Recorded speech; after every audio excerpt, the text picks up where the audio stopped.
मेरो त झन्डै 2.5 वर्षको अन्तरालमा यसरी सम्बोधन गर्दैछु र आज यस समावेशमा भाग लिन आउनुभएका मेरा साथीहरू भनौं अथवा आजदेखि हामी एउटा नयाँ राजनैतिक यात्रा सुरु गर्नका निम्ति सहयात्री भएर आउनुभएका सम्पूर्ण नयाँ पुरानो म त साथी नै भन्छु सबैलाई साथीहरूलाई मेरो सादर प्रणाम। विगत 1 महिनादेखि हुनुपर्छ अनित भाइले मलाई दाजु तपाईँ आइदिनुहोस् न हामीसित मलाई गाइड गरिदिनुहोस्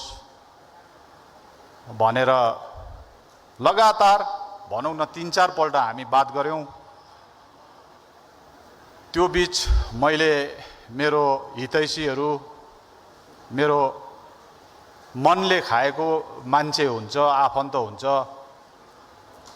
सित विचार विमर्श गरे, किनभने वन्स बिटन ट्वाइस साई भन्छ अंग्रेजीमा। तीतो अनुभव लिएर बसेको हामी राजनीतिमा, तर भाइले मलाई छोडेन। फोन आउँथ्यो, व्हाट्सएप आउँथ्यो। अब अघि यहाँ एकजना भाइ कालिम्पोङबाट आउनुभएको फुटबल खेलाडी नवाङ भुटिया हुनुपर्छ। बडा एउटा नयाँ किसिमको भनाइ एउटा राजनीतिक मञ्चमा राखेर गए। अनि भाइको कुरा सुन्दाखेरि अंग्रेजीमा भन्छ एटिट्युड, नेपालीमा सायद मनोवृत्ति भन्छ होला। एटिट्युड चाहिँ सबभन्दा ठुलो कुरो हो कुनै पनि क्षेत्रमा, चाहे त्यो मेडिकल होस् चाहे त्यो इन्जिनियरिङ होस्। यो झन् राजनीति त यस्तो हो, बरु रिक्सा चलाउनु सिक्नुपर्छ, घरमा चिया पकाउनु पनि सिक्नुपर्छ, तर राजनीति गर्नुको लागि केही सिक्नु पर्दैन। तर यहाँ पनि एटिट्युड चाहिन्छ, मनोवृत्ति। र मैले धेरै सोचे, राति सुत्दा पनि सोचे, बिहान उठ्दा पनि सोचे के गर्नुपर्ने। आखिरमा आफ्नो जीवनको एउटा अभिन्न अंग, एउटा प्राइम टाइम मैले राजनीतिमा दिए। मैले नै भन्छु, यो त मेरो एउटा व्यक्तिगत अनुभवको कुरो गर्दैछु। त्यो समय मैले राजनीतिमा दिएपछि अब मेरो लागि आफ्नो लागि केही पनि गर्नु छैन। अनि भाइको मनोवृत्ति सम्झे, विचार गरे, आउनुहोस् न हामीसित काम गरौं भनेपछि धेरै सोचेर मैले पनि अनित भाइलाई जोइन गर्ने एउटा निर्णय लिए। अहिले पनि मलाई आज बिहान पनि 2-4 जनाले मलाई डिसुएट गर्दै थियो, नजानुहोस् है तपाईँ त्यहाँ। तर अहिलेको राजनीतिक स्थितिमा कुनै चोइसै छैन हामीलाई। अब लगभग 40 वर्ष अगाडिदेखि यता 2वटा राजनीतिक दलको जन्म यसरी भयो, आन्दोलन गरेर भयो। एउटा 1986 सालमा, एउटा 2007 सालमा। आन्दोलन गरेर जनतालाई आन्दोलित बनाएर वर्षौं 2 वर्ष 3 वर्ष एउटा नर्मल लाइफलाई प्यारालाइज गरेर सरकारलाई चुनौती दिएर ज्यानमालको नोक्सान गरेर राजनीतिक पार्टी गठन गर्यो। तर जनताको जनआकांक्षा, अहिले मलाई प्रेसले सोध्दै थियो तपाईहरुको मूल मुद्दा के हुन्छ भनेर। अब मूल मुद्दा सोधिरहनु पर्ने कुनै मलाई आवश्यकता लागेन। हामीलाई प्रेसले पनि एउटा त लोकल इश्यूजहरु छ, एउटा हाम्रो पुरानो लङ पेन्डिङ पनि भन्दैछ। आज भोलि अरु राजनीतिक दलका साथीहरूले पर्मानेन्ट पोलिटिकल सोल्युसन भित्र यो छ पनि भन्दैछ। अनि मैले प्रेसलाई त्यही भने, हाम्रो जुन चाहिँ एउटा पुरानो राजनीतिक आकांक्षा छ त्यसलाई पूरा गर्नु चाहिँ हाम्रो मूल उद्देश्य हुन्छ। यद्यपि अहिले देशमा राजनैतिक परिस्थिति त्यस्तो छैन। हाम्रो मूल मुद्दा अहिले नै छिनोफानो हुन्छ भन्ने मैले कुनै सङ्केत देखेको छुइनँ। तर अहिले नै हुँदैन भनेर पनि फेरि हामी छोड्ने चाहिँ होइनौँ है। अनि मैले भने त्यसरी अघिल्लो दुईटा राजनीतिक दलले त्यसरी जन्म लियो। नेताले 2 वर्ष 3 वर्ष हामीलाई पनि दिक्कै लाग्थ्यो जनमुक्ति मोर्चामा कहिलेकाहीँ त प्रत्येक दिन जुलुस, प्रत्येक दिन धरना। तर अब त्यसपछि नजाउँ है। आजको स्थिति यो राम्रो सङ्केत, मलाई त राम्रो सङ्केत लाग्यो। अघि मलाई त्यो पनि सोध्यो, धेरैवटा राजनीतिक दलहरू खोलिँदैछ सर भनेर। खोलिनुपर्छ नि। भारत एउटा ठुलो डेमोक्रेटिक कन्ट्री हो, विश्वकै सबभन्दा ठुलो जनसङ्ख्या भएको। 14वटा किन 140वटा हुनुपर्छ राजनैतिक दल। यसले एउटा सङ्केत के दिँदैछ भने यहाँ वान म्यान पार्टीको मोनोपोलीको अन्त भएर जाँदैछ आजदेखि। यो कुरो चाहिँ हाम्रो लागि होला, हामी पनि सक्षम नहोला राजनैतिक आकाङ्क्षा पुरा गर्नको निम्ति, हामी फेल्योर होला। तर एउटा कुरा चाहिँ जनता निश्चित भएर बस्नुहोस्, निश्चिन्त भएर बस्नुहोस्। अब उसो यो पहाडमा अनि हाम्रो इच्छा पनि छ एउटा मान्छेको विचार अनि एउटा मान्छेको जबरजस्तीमा चाहिँ राजनीति नहोस्। नरुचेको घाँस खानु पर्यो जनताले। 2017 सालको आन्दोलनमा म तटस्थ बसेँ घरमा, धेरैजना साथीहरू आयो त्यहाँ पनि। तपाईँ यसरी बस्ने, मैले भने मैले त देखिसकेँ, यो आन्दोलनको आउटकम देखिसकेको छु। माथि सुन्ने मान्छेले कानमा तेल हालेर बसिसकेपछि अब यहाँ जति नै शहीद बनाउन, जति नै प्रपर्टीको डिस्ट्रक्सन गर न, हाम्रो माग पुरा हुँदैन। बडा दुःख लाग्छ। अघि बिहान पनि सम्झे 2017 सम्झेर सरकारी सम्पत्तिको नष्ट गर्यो यहाँ। त्यति मात्र होइन, तृणमूल कांग्रेस गर्ने एकजना भाइको पिता पुर्खाले बनाएको व्यक्तिगत सम्पत्ति यस्तो राम्रो घर जलाइदियो, इरिपेरेबल ड्यामेज। त म आज एउटा मूल चाहिँ मन्त्र है, मेरो एउटा भनाइ विशेष युवाहरूलाई भन्छु, let us pledge today that we shall not indulge, never ever we shall not indulge any kind of violent activities. यो चाहिँ आज प्रण गर्नुपर्छ हामीले। राजनीति गरेर धेरै ज्यान र मालको हामीले नोक्सान गरिसक्यौँ। गोर्खाल्यान्डको नाममा 1000 भन्दा बेसी, भन्नु त 1200 भन्छ। म भनिबस्छु अब पनि हामी आन्दोलित भएर गोर्खाल्यान्डको लागि आन्दोलन गर्नु पर्यो भने एकजनाको ज्यान पनि जानु हुँदैन। अनि नेताको काबिलियत चाहिँ त्यहाँनिर देखाउनु पर्छ। एकजना जनताको ज्यान पनि जानु दिनु हुँदैन। र म विशेष गरेर मेरो युवा भाइहरूलाई यो एउटा अपिल गर्दछु। अनि अर्को, अघि फुटबलर भाइको एटिट्युडको कुरो गरे, उहाँले स्पोर्ट्स एकाडेमीको कुरा गरेको, स्पोर्ट्स लिटरेचर, अघि चन्दन साथीले यहाँ सङ्गीतको, आज हामीसित साहित्यका साथीहरू पनि आउनु भएको छ। साहित्य, राजनीति र साहित्य यो एउटै सिक्काको दुई पाटा जस्तो हो है। साहित्यले डोर्याउँछ राजनीतिलाई, अघि साहित्यले राजनीतिलाई डोर्याउँथ्यो, आज भोलि राजनीतिले साहित्यलाई दबाएर राखेको छ। त आज मैले देखेँ 2-4 जना साहित्यिक साथीहरू पनि छ। साहित्य भनेको, अब विद्वानहरूले भन्छ एउटा साहित्य भनेको गोरेटो हो।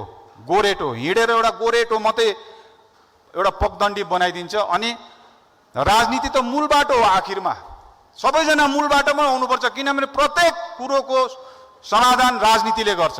तर साहित्य चाहिँ गोरेटो हो। अनि साहित्यले एउटा पागदण्डी बनाएर हामीलाई देखाउनु पर्छ, अनि हामी त्यो माथि हिँडेर राजनीति गर्छौँ। र म मेरो साहित्यबाट आएका साथीहरूलाई, आउनुहोस् तपाईँहरू, आज यो समावेशमा मात्रै बसेर हुँदैन, हामीसित रेगुलर पार्टीमा बसेर पार्टीको लिटरेचर, म यो तपाईँहरूलाई मेरो एउटा व्यक्तिगत अपिल, साहित्यमा हुनेहरूले पार्टीलाई एउटा मुखपत्र दिनुहोस्, माउथपिस। आजभोलि राजनीतिक दलहरू कस्तो छ, संविधान लेख्छ अनि राजनीतिक दल खोलेपछि संविधान कहाँ छ कसैकोमा पनि हुँदैन, मुखपत्र पनि 2-4 वटा निकाल्छ, त्यसपछि मुखपत्रै हुँदैन। मुखपत्र पार्टीको आफ्नो भयो भने हामी अरू मिडिया अरू सञ्चारकर्मीहरूमाथि निर्भर गर्नु पर्दैन। हाम्रो पोलिसी, हाम्रो सिद्धान्त हाम्रो मुखपत्रले बोकेको हुन्छ। यसरी एउटा नयाँ किसिमको राजनीति गरौँ, किनभने म त आज यो समावेशमा युवाहरूलाई नै बेसी देख्दैछु अनि पढेकै युवाहरू छ, तर राजनीतिमा लागेपछि एउटा दाग लाग्छ क्या। अनि म पढेको युवाहरूलाई भन्छु, क्याडर बेस पार्टी भन्नु चाहिँ, तर वास्तवमा पहाडमा क्याडर बेस पार्टी अहिलेसम्म कसैले पनि गर्दैन। भारतमा 2टै मात्रै क्याडर बेस पार्टी भयो। क्याडर बेस पार्टीहरू एउटा भारतीय जनता पार्टी र एउटा कम्युनिस्ट पार्टी। र मेरो आफ्नो व्यक्तिगत इच्छा चाहिँ के छ भने भारतीय गोर्खा प्रजातान्त्रिक पार्टीलाई क्याडर बेस पार्टी बनाउनु हो भने हाम्रो युवाहरूलाई धेरैवटा कुरोमा हामीले प्रशिक्षण, म देख्छु लोकल, अब हाम्रो यहाँको पहाडको आफ्नै क्षेत्रीय राजनीतिज्ञहरूको इतिहास, यहाँको राजनीतिक इतिहास, राजनीतिज्ञहरूको जीवनी विषय लिएर पनि ज्ञान छैन, शून्य ज्ञान छ। योपट्टि पनि हामीले हेर्नुपर्छ। र अर्को चाहिँ मलाई बाहिर प्रेसले के सोध्यो भने तपाईहरू के राज्य सरकारले नै ब्लेसिङ दिएको पार्टी हुनुहुन्छ होला भनेर भन्दै थियो। यो एउटा बडो अहिले चारैतिर चर्चामा छ। फल्ना पार्टीलाई त राज्य सरकारको आशीर्वाद छ भन्ने नि। अनि मैले भने अब आशीर्वादको कुरो त होइन, तर हामी के हेर्छौँ भने राज्य सरकारसित मिलेर काम गर्नुपर्छ भनेको चाहिँ हामी त्यो एउटा राज्य सरकारसित भित्री साँठगाँठ राखेर एउटा नेक्सस राखिकन काम गर्ने होइनौँ। हामी राज्य सरकारसित कन्फ्रन्टेसन चाहिँ गर्दैनौँ, अननेसेसरी कन्फ्रन्टेसन, मुड्की देखाएर। विगत 5 वर्ष 2017सम्म 12देखि 17सम्म मुड्की मात्रै देखायो नि राज्य सरकारलाई। आखिरमा दिने त राज्य सरकार नै हो अहिले। र हामीलाई राज्य सरकारको आशीर्वाद भन्नेले यो बुझोस्, हामी राज्य सरकारसित मिलेर काम गर्छौँ भन्नुको अर्थ चाहिँ हामी राज्य सरकारसित झगडा गर्दैनौँ, अनावश्यक रूपमा राज्य सरकारसित हामी भिड्दैनौँ। राज्य सरकार त के केन्द्र सरकारसित पनि हामी भिड्दैनौँ। आखिर सरकार भनेको सरकार हुन्छ। त हामी पर्फर्मेन्समा विश्वास गर्छौँ। पार्टी चलाएर पनि हामी पर्फर्मेन्स देखाउँछौँ। अहिले हामीलाई चारैतिरबाट हेर्दैछ, केन्द्र सरकारले पनि त्यही हेर्दैछ, पर्फर्मेन्स हेर्छ हामीलाई। 2018 साल फेब्रुअरी महिनामा हामी त्यति बेलाको पहिलाको भूतपूर्व गृहमन्त्री पी चिदम्बरमलाई भेट्नु जाँदाखेरि चिदम्बरमले एउटा कुरा हामीलाई भन्यो, तपाईहरुलाई 1988 सालमा पनि हामीले दिएको हो एउटा निकाय, राम्रोसितले चलाएर देखाउनु भएन। अहिले ममता ब्यानर्जी जस्तो एउटा हटी, अब उहाँले ल्याङ्ग्वेज त एरोगेन्ट भन्ने शब्द चलायो, अब मैले त्यो एरोगेन्ट भन्दाखेरि सायद अदरवाइज लिन्छ होला, तर चिदम्बरमज्यूले एरोगेन्ट नै भन्नुभयो।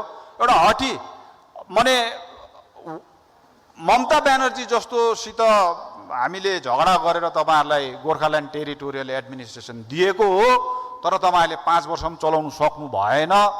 कमसेकम त्यो चलाएको भए पनि हामी केन्द्रमा हुनेहरूले हेर्थ्यौं कतिको राम्रो चलाउँछ भनेर, अनि त्यो चलाएको देखेर चाहिँ तपाईहरुको समयमा नभए पनि तपाईहरुको अर्को आउँदो नेक्स्ट जेनेरेसनमा निश्चय पनि गोर्खाल्यान्ड हुन्छ भनेर चिदम्बरमले हाम्रो आँखा खोलिदियो। एकदम त्यो तिक्त सत्य कुरा गर्यो उसले, एकदमै त्यो रियालिटी भन्छ नि, रियालिटीको कुरो नि। हामी त्यहाँ चुकेका छौं, हामी पर्फर्मै गर्नु सक्दैनौं। राजनैतिक दल खोल्छौं, त्यहाँ पनि हामी फेलियर हुन्छौं, पर्फर्मै गर्नु सक्दैनौं। अनि कुनै पनि निकाय चलाउनुको लागि हामी जान्छौं, त्यहाँ हामी चलाउन सक्दैनौं ठिकसितले।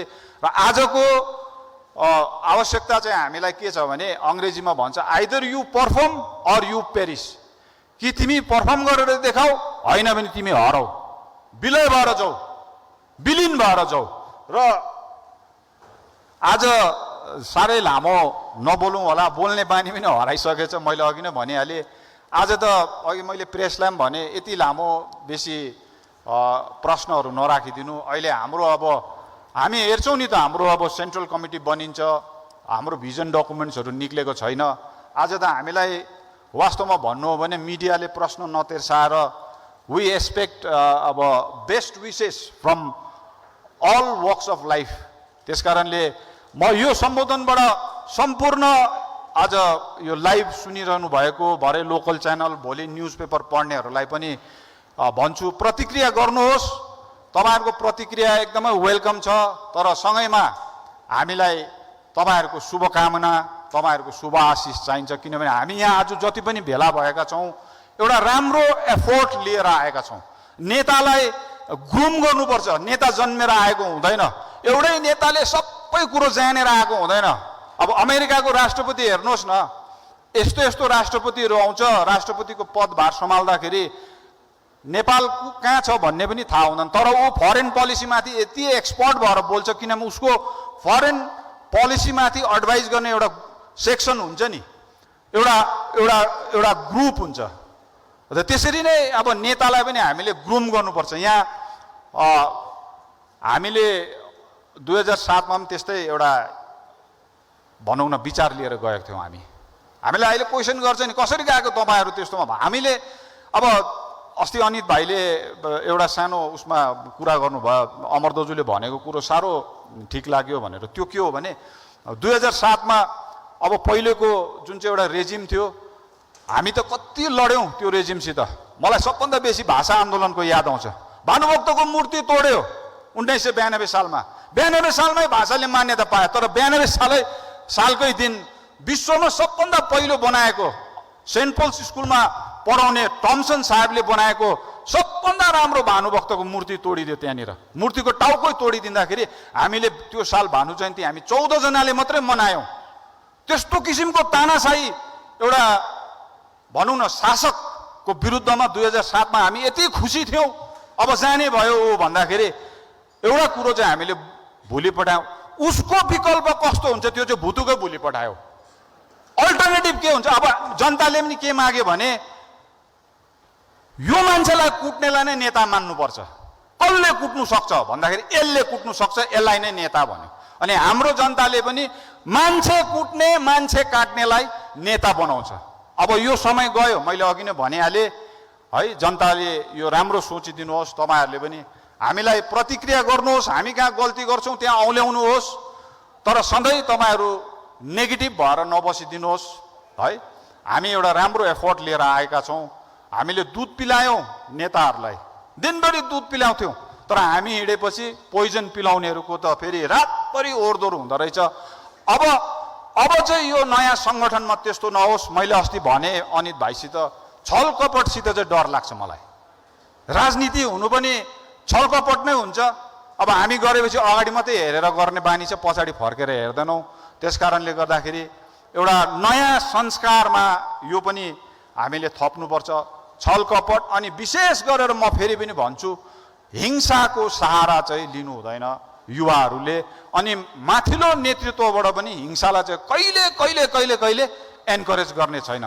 र हामीहरूलाई सबैजनाको शुभकामना चाहिन्छ आजको दिन। र म विश्वस्त छु तपाईँहरूले हामीलाई शुभकामना दिनुहुनेछ। अनि तपाईँहरूको शुभकामना र आशीर्वाद पाएर हामी राम्रो काम गरेर जति सक्दो विकास पनि गर्छौँ। अनि हाम्रो जुन चाहिँ मूल मुद्दा छ त्यसलाई पनि हामी अहिले नै फते नगरे पनि समय आउँदाखेरि हामी निश्चय पनि लक्ष्यमा पुर्याएर नै छाड्छौँ। यति भन्दै म मेरो यो छोटो वक्तव्य यहीँ शेष गर्दछु। धन्यवाद।